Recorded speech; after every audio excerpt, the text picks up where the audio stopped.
Tonight, the government shutdown, day 34, one day now from matching the longest shutdown ever, which played out in President Trump's first term. Tonight, more than 40 million Americans seeing their food benefits run dry. Under orders from a federal judge, the Trump administration now saying emergency funds will partially cover SNAP benefits through November. But tonight, here the confusion, the fear, as we learn many families could be in for a wait. Also tonight, the shutdown and the concern growing at America's airports. Thousands of flights delayed or canceled, major delays in Houston, Philadelphia, Newark, and JFK. A shortage of air traffic controllers not getting paid, many calling in sick. And the concern over these controllers who are tasked with keeping passenger jets safe. Tonight, there is news on the two suspects charged in the Halloween terror plot.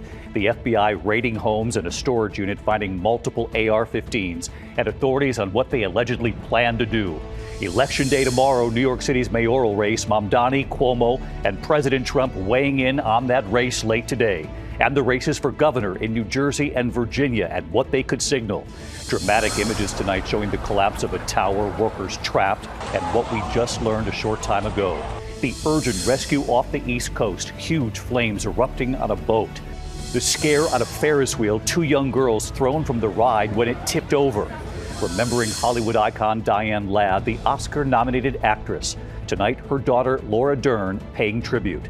And 50 years ago today, America. Tonight here we celebrate 50 years of GMA. Robin, America. George, and Michael inviting back Charlie Gibson, Joan London, and of course Diane Sawyer, all back together again. And what they shared about the privilege of saying those three words, Good Morning America. From ABC News World Headquarters in New York, this is World News Tonight with David Muir. Good evening. We do begin tonight with the government shutdown, day 34 now. Tomorrow it ties the longest shutdown ever, which played out during President Trump's first term. Tonight, more than 40 million Americans seeing their food benefits run out after a federal judge's order. The Trump administration now says it will take steps to partially fund the SNAP program.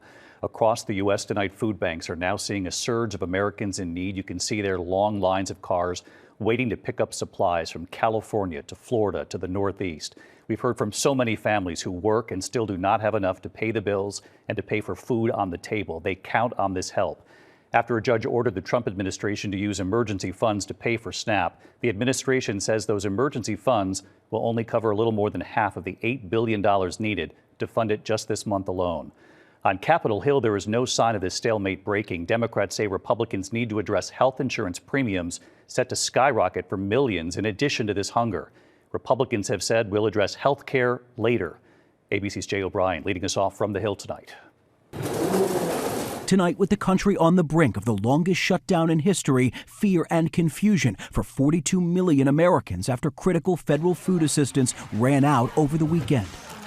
Under order from a federal judge, the Trump administration now says it will tap all $4 billion remaining in SNAP's emergency funds to cover roughly half of the food program for November, but warning it will take a few weeks or even several months to pay out, leaving tens of millions of Americans in limbo like Simone Wilkes. It has been days where the kids eat and I'll just survive off water. We first met Simone, a working single mom, a week ago when she was already skipping meals to feed her two young boys. After SNAP ran out, the state telling her benefits will come but may be delayed. Tonight, we asked how much money she has left for food. $23. You have $23? Yeah. I do not know what I'm going to do. You're counting on that money now. How much do you have left in your SNAP account? 0. Across the country, more families turning to food pantries. Thank you so much. Tonight, gridlock on Capitol Hill not breaking. Democrats holding firm in the shutdown to force Republicans to come to the table on health insurance, with premiums set to skyrocket for millions of Americans, and calling on the Trump administration to keep SNAP afloat. Wouldn't the easiest way to fund SNAP just be for Democrats to vote to fund the government? No, the easiest way to fund SNAP is for the administration to do exactly what it's done in so many other instances. This is an intentional, vicious choice that Donald Trump and Republicans are making. But the administration saying there's little to no money left. President Trump promising he'll negotiate on health care after the government reopens. Democrats saying they don't believe him. We can fix it with the Democrats. All they have to do is let the country open and we'll fix it. And David, bottom line tonight, SNAP benefits for November will at minimum be reduced, and there's no telling when they'll go out. It could take weeks or months, the administration says. And tomorrow, this shutdown ties the record for the longest in U.S. history, a record set during the first Trump administration. David. Jay O'Brien leading us off here tonight. Jay, thank you. Also, the growing concern at airports across the U.S. amid this shutdown. Thousands of flights delayed or canceled. Major delays in Houston, Philadelphia, Newark, and JFK. A shortage of air traffic controllers, not getting paid, many calling in sick. And there is concern not just about cancellations and delays, of course, but about safety, too. These controllers are responsible for keeping passenger jets safe as they take off and land. Here's Whit Johnson tonight. Tonight, delays and frustration mounting at airports nationwide as the government shutdown drags on, leading to major air traffic control staffing shortages. I was in the airport for 7 hours, so it was pretty bad. It was horrible, yeah. 13,000 controllers and more than 60,000 TSA agents are not getting paid, many now calling out sick. Today, this massive checkpoint line stretching outside the terminal at Houston's Bush Intercontinental Airport. The wait time, 3 hours. It's really long. Becca Pearson traveling from Colorado to Grand Cayman with her husband and 3 young children. We missed our flight yesterday, so when they told us to come back, they said get here 5 hours early. In the Northeast, it was the worst weekend for air traffic control staffing since the shutdown began. Thousands of delays stacking up at Newark, JFK, and Philadelphia. And it's not just about getting to your destination. It's about the safety of the planes themselves. The most recent incident, a close call at Boston's Logan Airport. A packed Delta flight attempting to land just as a smaller commuter plane was taking off on an intersecting runway. That Delta jet aborting its landing. What the heck? That was close. Yeah, man, not cool. Growing safety concerns tonight as controllers work without pay under tremendous pressure. We're seeing the risk build, and tomorrow will be less safe than today. You cannot continue to run a system where no one is paid. And David, as this shutdown continues, officials are sounding the alarm, not only about delays likely to get worse, but growing fears about the safety of our skies, especially with the Thanksgiving travel rush just 3 weeks away. David. Whit Johnson live at LaGuardia with thanks. Tonight now to the 2 suspects charged in the Halloween terror plot in Michigan. The FBI now raiding homes and a storage unit, finding multiple AR-15 style assault rifles. What were they allegedly planning to do? Here's Pierre Thomas now. Tonight, disturbing new details with the FBI now claiming that an alleged Halloween terror plot in Michigan was going to target the LGBTQ community in the suburbs of Detroit. The FBI says these are the images of an unfolding ISIS-inspired terror plot.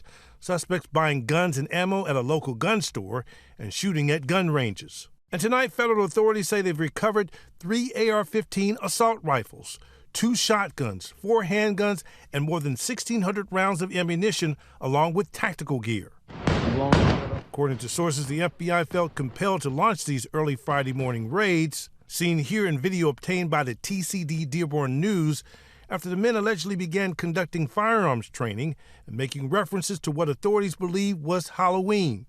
On October 24th, the FBI claims that one suspect posted the following statement in a group chat. "I talked to my brothers. We're going to do pumpkin." Those raids made for an antsy night of trick-or-treating on Friday. I think most people are honestly a little scared. The FBI charging Mohamed Ali and Majed Mahmoud with illegally acquiring guns that were to be used in the terror plot. But attorneys for at least one of the suspects say the FBI is overreaching, and that the men were gamers who used provocative language but had no intention of killing anyone. And David, in a sign authorities are taking no chances these days, an Illinois man has been charged with threatening to kill President Trump. The man allegedly posting on Instagram that he wanted to get guns and execute Trump. Police found no guns at his home, David, but they did find a crossbow. Pierre Thomas watching both of these cases tonight. Thank you. Election day, of course, tomorrow. All eyes on the race for mayor in New York City. Zohran Mamdani and Andrew Cuomo getting a bit closer in late polling with massive early turnout already. Here's Aaron Katursky. Today, in the closing hours of his come-from-nowhere campaign for mayor of America's largest city, frontrunner Zohran Mamdani marching across the Brooklyn Bridge. holding a banner reading, "Our time is now." We stand on the verge of ushering in a new day for our city. His leading rival, former Governor Andrew Cuomo, argues Mamdani, a 34-year-old assemblyman and self-described democratic socialist, will destroy the city. Socialism has not worked anywhere on the globe, not in Venezuela, not in Cuba, and it's not going to work in New York City. President Trump today urging New Yorkers to vote for Cuomo, saying you must vote for him and hope he does a fantastic job. He's capable of it, threatening to withhold federal funding from the city if Mamdani wins. I'm not a fan of Cuomo one way or the other, but if it's going to be between a bad Democrat and a communist, I'm going to pick the bad Democrat all the time. Late last night, Andrew Cuomo received Donald Trump's endorsement. Mamdani calls Cuomo the president's puppet. In neighboring New Jersey, Congresswoman Mikey Sherrill, a former Navy pilot, facing off against Trump-backed businessman Jack Ciattarelli in the governor's race. I'm angry that the cost of everything is going up for really no reason other than to line the president's pockets. Ciattarelli today surprised by his son Jake, an Army captain deployed to Kuwait. In the Virginia governor's race, former Congresswoman Abigail Spanberger pledging to stand up to Trump in a state that's home to thousands of government workers. We need a governor with a plan to see us through this time of chaos and challenge. Polls giving Spanberger the edge over her Republican opponent, Lieutenant Governor Winsome Earl-Sears. Don't believe those lying polls. You know why? Because they're trying to deflate us. And around here, David, there's such energy. A record-shattering 735,000 New Yorkers have already cast their ballot. That's 4 times as many early voters than in the last race for mayor. David? Yeah, really eye-opening numbers. Aaron Katersky tonight. Thank you, Aaron. We learned late today that Hollywood icon Diane Ladd has died. Tonight, her daughter, actress Laura Dern, paying tribute to her mother, the Oscar-nominated actress. Here's Deborah Roberts. Diane Ladd's career spanned 7 decades. Everybody, listen. We got us here a new girl, and her name is Alice. Appearing in more than 120 films and TV shows, she earned her first Oscar nomination playing Flo, a sassy waitress in the 1974 Martin Scorsese film Alice Doesn't Live Here Anymore. You don't like me very much, do you? Then a second nod in 1990 for her role playing the scheming on-screen mother to her real-life daughter, Laura Dern. Mama. And the David Lynch film Wild at Heart. You know who that was. And you know that you aren't.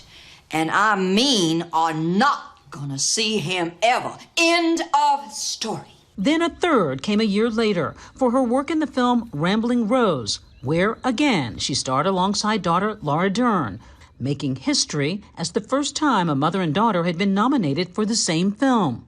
Her daughter Laura by her side, writing, "She was the greatest daughter, mother, grandmother, actress, artist, and empathetic spirit that only dreams could have seemingly created." Diane Ladd was 89. Our thanks to Deborah Roberts tonight. And when we come back here celebrating 50 years of Good Morning America, Robin, George, Michael, inviting back all of the hosts, David Hartman, Joan London, Charlie Gibson, Diane Sawyer. You'll see the reunion here. A lot more news ahead tonight. 2 young girls thrown from a Ferris wheel, and news just in tonight on their condition. There's also dramatic images showing the collapse of a tower not far from the Colosseum in Rome. Workers trapped under this medieval tower, what we learned just a short time ago. And then closer to home, the urgent rescue off the East Coast tonight. Huge flames erupting on this boat. More in a moment here. Tonight, the partial collapse of a medieval tower under renovation in Rome. 4 workers trapped, 3 pulled out, and rescue teams reaching the 4th person just as they got that worker out, the tower then giving way again shortly thereafter. Off the East Coast tonight, the urgent rescue. Massive flames erupting on a boat near Hollywood Beach. Fire officials say 2 people were on this boat when the fire broke out. Both of those people saved by a boater and first responders who then rushed in to help. When we come back here tonight, the scare on a Ferris wheel, 2 young girls thrown from the ride when it tipped over. And then that milestone here at ABC News, 50 years of GMA and quite a reunion in a moment. To the Index tonight, authorities investigating a Ferris wheel accident outside Baton Rouge, Louisiana. 2 young girls thrown from a ride. Video shows the carriage the girls were riding in. Witnesses say the girls fell when the bucket got caught on wires. We did learn a short time ago one of the girls is now out of the hospital tonight. There's no word on the other. When we come back tonight, can you name this theme song? many of you, it's going to take you right back to your childhood. Well, all of the hosts back together, 50 years of Good Morning America, and the reunion right after the break. Finally tonight here, happy 50th, GMA. Good morning, America. Good morning, America. Good morning, America. Good morning, America. Good morning, America. It's hard to put into words. To be a part of that legacy means everything.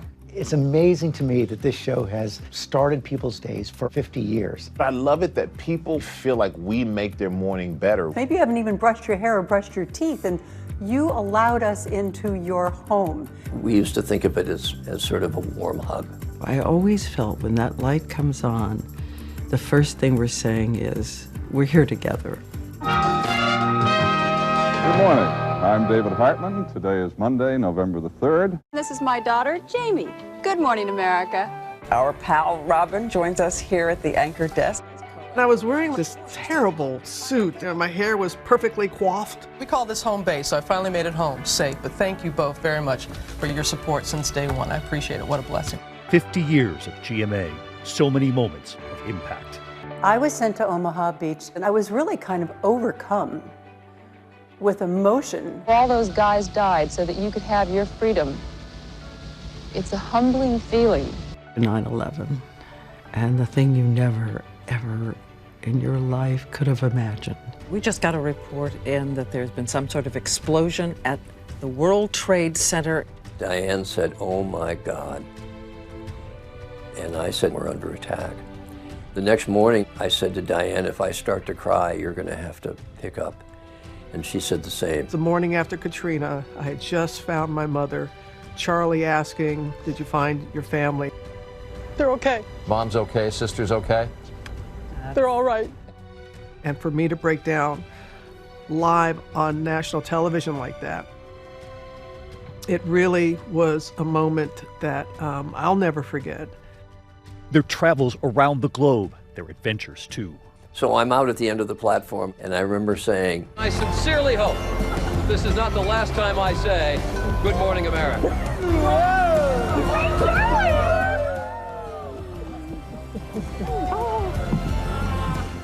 The morning of being in Tuskegee, Alabama, my dad was still with us at the time, the Tuskegee Airman, and flying a plane just like the one he flew. It doesn't get any better than this.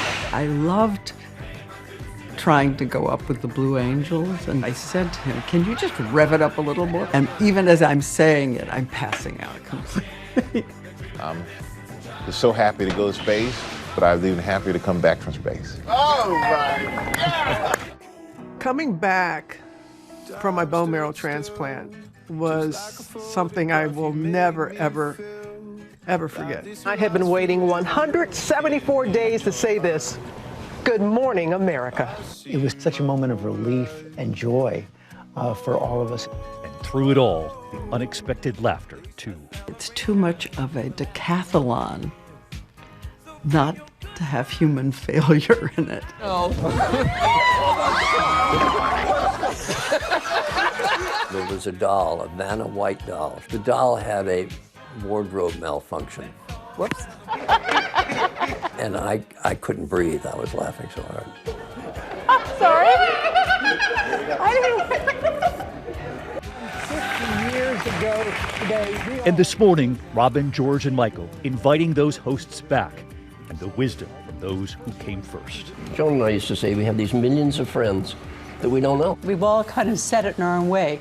It was almost familial. It was almost like a family. There was a proverb somebody told me once, at its simplest is GMA, which is a true friend divides your sorrows and multiplies your joys. And that's it. And that's what we would do for each other. And then Disney CEO Bob Iger dedicating the studio. I just want to say to George and to Michael and Robin, thank you very much, and Good Morning America. I've always wanted to say that. I don't know that I've ever had a chance. Now called the Good Morning America studio. And then Bob with Dana Walden, co-chairman of Disney Entertainment, and a snapshot of the entire team that brings Good Morning America to life. Here's to 50 more. What a reunion. The best crew, too, always smiling no matter how early. I'll see you tomorrow. Good night. David Muir, the most watched newscast in America. And now, ABC's World News Tonight has won the Emmy for Best Live News Program for the third year in a row.